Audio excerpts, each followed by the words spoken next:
Sydney Sweeney. Seriously, whether you're scrolling online, flipping through channels, or at the movies, her name is absolutely everywhere. She's kind of become one of Hollywood's most talked about actresses, and it's sparked this huge debate. But when you get that famous that fast, the scrutiny is intense. The whole conversation around her is split right down the middle, which makes her a really interesting case study for how we even think about celebrity today. So, let's get into it. Is she this generational talent who's on her way to becoming a total Hollywood icon? Or is she the perfect example of a star who's been expertly crafted by some savvy branding and social media hype? That's the big question we're gonna break down. First up, let's explore the case for hype.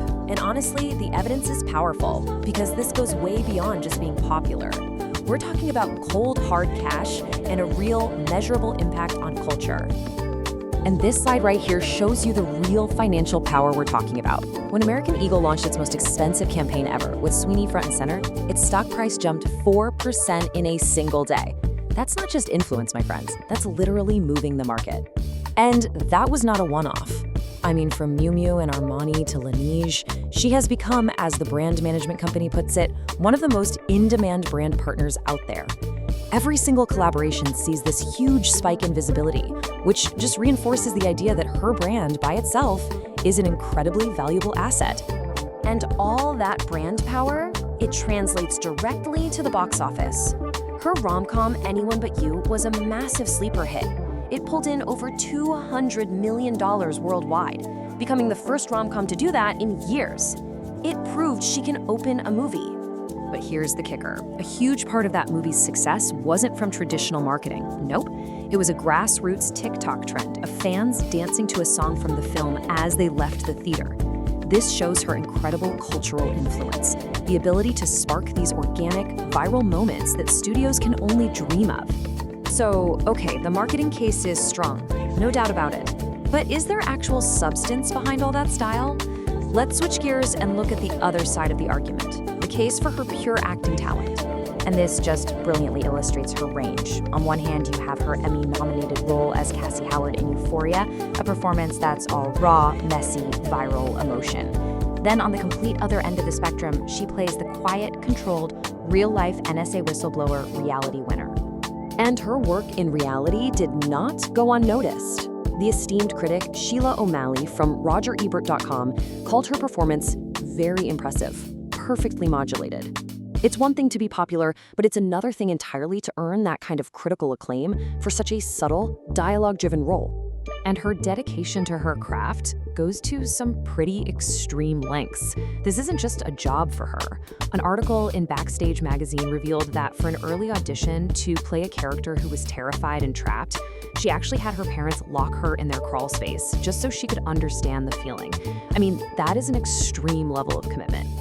Okay, so we've got a powerful brand and we have some serious acting credentials. But just when you think you got the full picture, the story takes this fascinating twist. There is a whole other side to Sydney Sweeney that most people never, ever see. Yeah, forget the red carpet for a second. We are talking about a trained MMA fighter, a grappling competitor, a skilled mechanic who restores vintage cars, and a film producer who is now in charge of her own movies. These aren't just little hobbies, these are serious skills. And her combat sports background isn't something she picked up recently. She started training in MMA at just 12 years old. By the time she was 18, she won her first grappling competition, taking on opponents in a higher weight class. Now she's channeling all of that experience to play the boxing legend Christy Martin. And then there's the whole garage thing. See, she grew up in a family of mechanics, so she developed this deep passion for cars. She personally restores classic cars, like her Ford Bronco and her Mustang, and she even shares the entire process on her TikTok channel, Sid's Garage. This isn't some branding gimmick, it's a genuine, hands-on passion. So, what happens when you combine that branding power, the acting talent, and this surprising grit? Well, you get something much more than just an actress. You get the blueprint for a modern mogul, someone who is actively building her own empire. Back in 2020, she launched her own production company called 50/50 Films. And what's really interesting here is its mission, to specifically champion stories from new female authors and creators. She's giving a platform to voices that might otherwise go unheard. And she's not just putting her name on these projects either. She was a hands-on producer for her 2024 horror film, Immaculate. This was a passion project she had auditioned for like a decade earlier. And instead of letting it die, she went out, acquired the rights, and willed it into existence herself. In her own words to Grazia magazine, she said, "I'm a big advocate for making sure everybody's voice is heard." This statement really seems to be the driving force behind her work as a producer, positioning her not just as a star in front of the camera, but as a real power player behind it. So let's circle back to our original question, hype or talent? After looking at all the evidence, maybe that's the wrong question entirely. The lines have blurred. Sydney Sweeney's career suggests that in today's Hollywood, building a powerful brand isn't the opposite of talent. It might be the armor you wear to protect your talent, the engine you build to fund your own projects, and the blueprint you use to build an empire on your own terms. So maybe the real question is, in the modern world, can one even exist without the other?